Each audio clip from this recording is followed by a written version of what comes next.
acceleration. It's impossible, right? Well, here it is. And it's called the Rimac Navara. It's powered by electricity, and it doesn't come from Italy or Germany or Britain or Japan or even America. No, the Navara comes from Croatia. This car broke 23 world records. One of them is the record for most records broken in a day. It can accelerate from 0 to 60 in just 1.7 seconds. And if you don't know how fast that is, let me tell you that if you don't stick your head to the seat, this acceleration can break your neck. So how does a kid from a war-torn country create a hypercar that can punish the giants of the automotive world?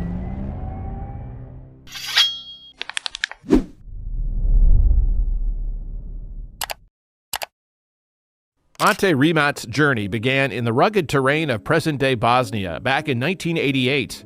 At the tender age of 3, the world around him erupted into violent conflict that shattered the tranquility of his home. The tumultuous Yugoslav wars, tearing at the seams of the Soviet Federation, compelled Mate and his family to seek refuge in Germany, seeking peace from the chaos that had engulfed his homeland.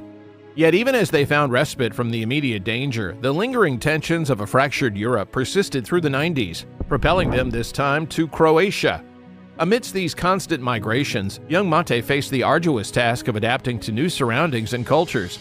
His Bosnian accent made local children bully him. The sting of bullying only amplified his sense of isolation.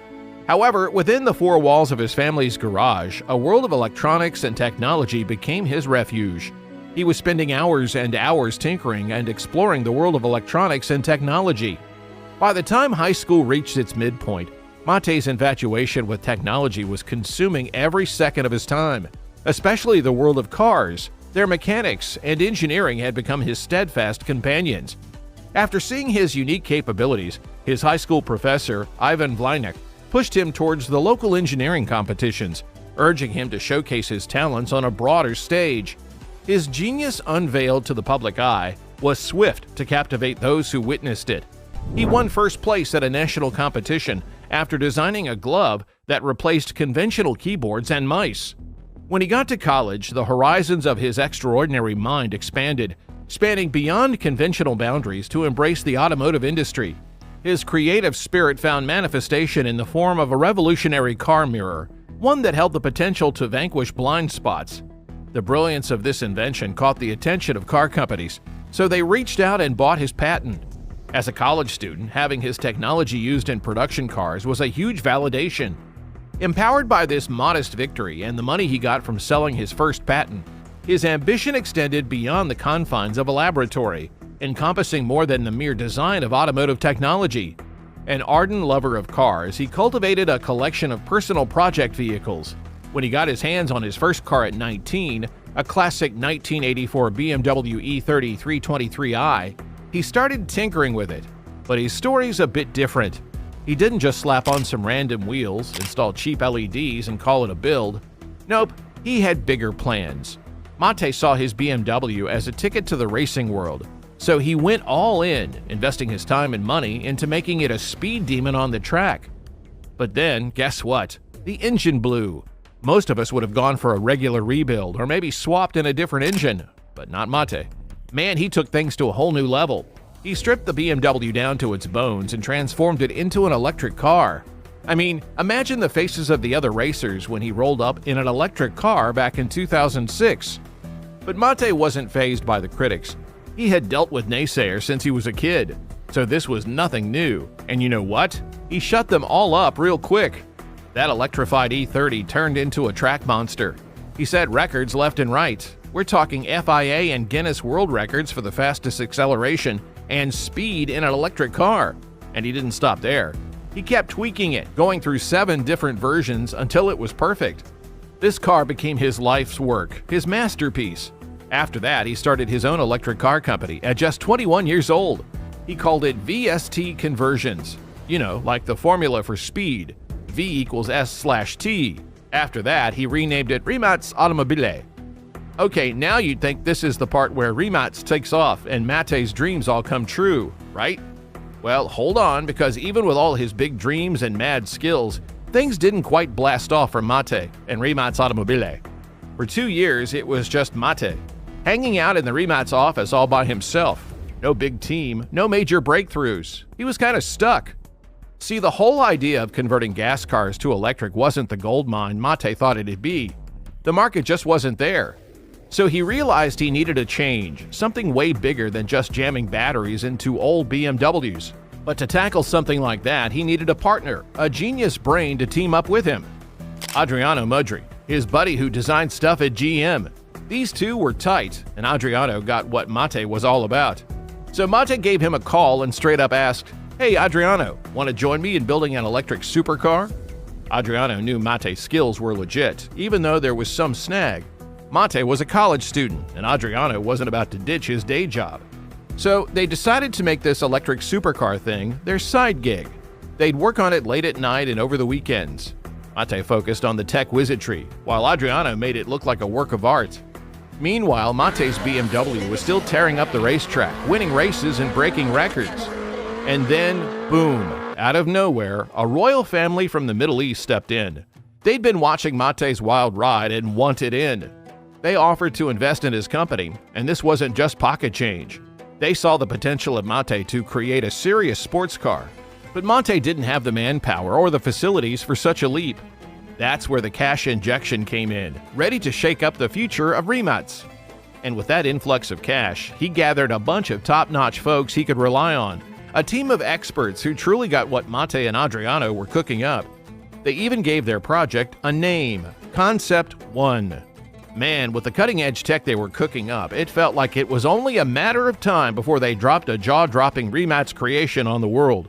But behind those closed doors, things weren't going as smoothly as Mate had hoped. Yeah, the team was skilled, but they were new to this game, and without solid experience, the money was flying out the door at crazy speed. And guess what? It wasn't their money. It was the royal family's money. The investors felt too far from the action in Croatia to keep tabs on things. Seeing the cash burn without any cars delivered, the royal family laid down the law. They told Mate to pack up shop in Croatia and set up camp closer to them in Abu Dhabi. It was like move or lose the money. But Mate had built his life in Croatia, despite all the odds stacked against him. He'd already been forced to leave his home once before, and this time he had a choice, and he chose to stay put.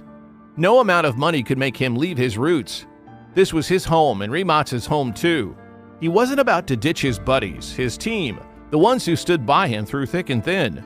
So the investors bounced out. They left Mate with the weight of his family, his crew, and the Concept 1 squarely on his shoulders.